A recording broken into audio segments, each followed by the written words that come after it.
ปวดแขนก็เอาแล้วเนาะไผก็ปวดคือกันได้หันไผสิว่าปวด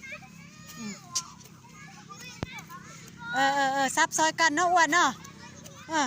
อ้วนก็ปวดคือกันแหละอดเอาเท้าเตะบ้านเนาะเจ็บยังอดเอาเนาะอย่าสิย่างเขาสิจกเฮ็ดซับตีบักตีอิงกิโยมแอนติให้ซับได้ซักขึ้นยุ่งจ้องมังอะลอกระแตลอยยิงรักกันลันยอมซับก็ได้ซับบักกระแตก็ได้ซับได้ซักไงสอนเด็กน้อยเสียหยา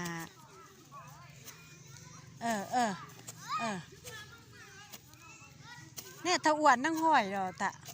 เนาะซอยกันนะอ้วนเนาะ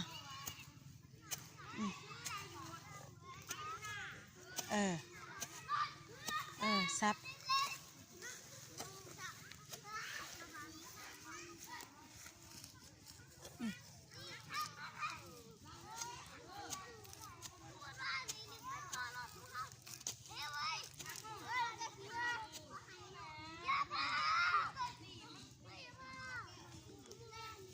ซับให้ซอยกันคนละไม้คนละมือแต่ว่าเนาะอ้วนเนาะจะได้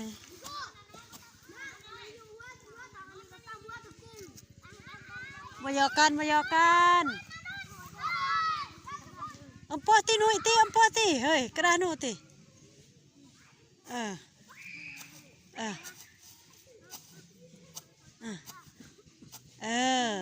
เก่งอยู่เด้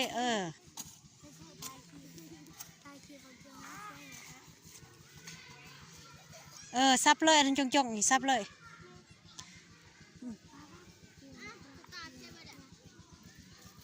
กระย่างไปทิมกระไก่อันตี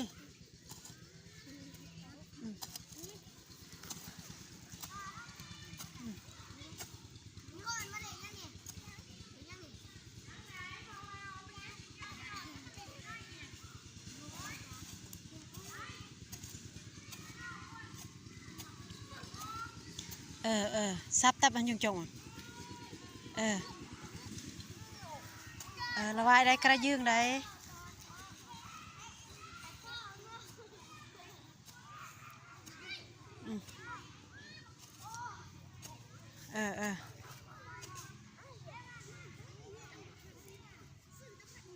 ซับตีนอนนั่งเงียบนะแกะเตะบานแกะพอดีเอ้ยคอยเสียยาแล้วมิงจีบอยเตะแปรลูกเกลือลันเด้ยาเอียนมั้งไอ้ยากี่ล่ะพ่อแม่บักได้แล้วกรีคงแทงไงห้ามเลยหรอเยอะ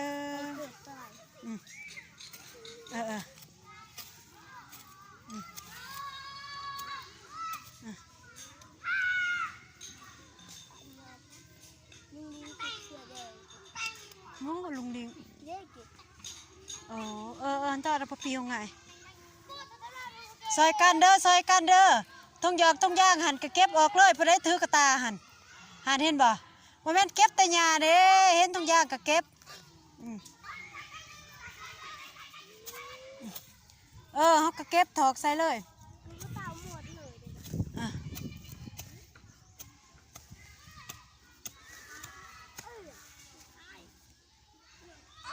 ใส่บุเจ้ามีผ่านเราเก็บแม่ทงยางหันไป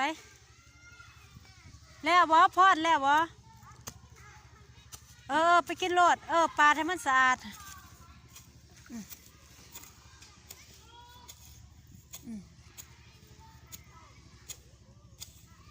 ไปคำหุงเราเก็บทงยางหันไปหันทงยางขนมหันไปพุ่นน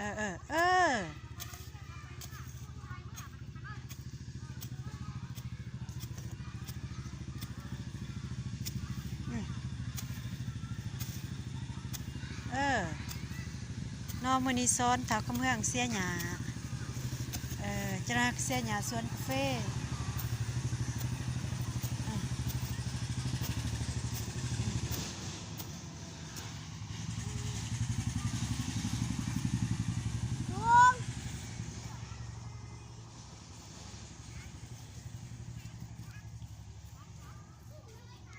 มาพี่เฮืองขมุงขมืองมาสอง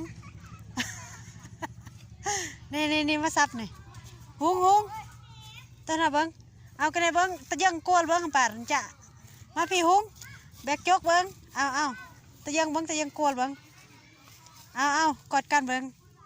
เอา1 2 3ยิ้มโนเด้แน่ไอ้เกรงน่ะโอ้เห็นแขวเอาว่าแขวคำเฮืองอยู่ติเอา1 2 3เอาไหว้คำพุ่มมาน่ะ เดี๋ยวกูซอยมาเลย แน่คำพุงโทรศัพท์โอ้ยแห้งเป็นแห้งผ้าแผดหัวยองกับหัวบยองไม่กัดเยี่ยงอยู่ตีกัดไว้จกคำพุงนี่เด้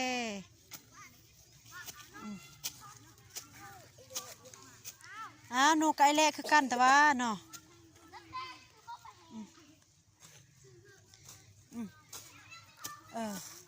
แล้วมัดแล้วว่าแต่คุณพ่อน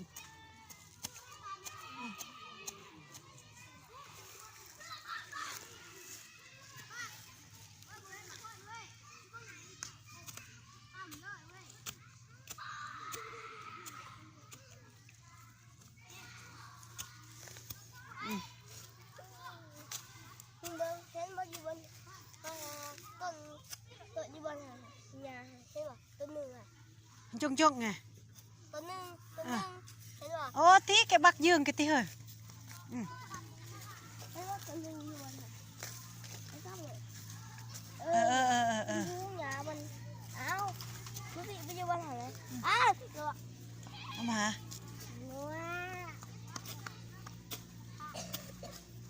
อ้วนเจ้ากับตัวนู้หันเลาะเก็บหันขี้เหงื่อหันทงขนมหันถ้าพอนไปซอยเท่าซีสวรรค์ในเตียนลังหันเห็นยังหันเอาเยอะซับยาขมุงซับยาก็ให้เท่าซีสวรรค์มันประกาศมาตะการ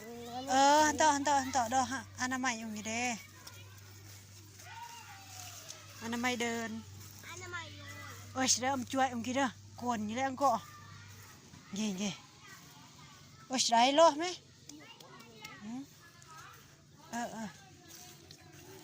ซับตัวสูง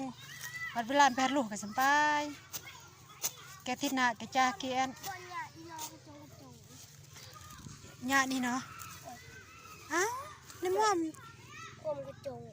เราให้เงินจงก็โนสันนะกระดิดอลวันมาเนี่ย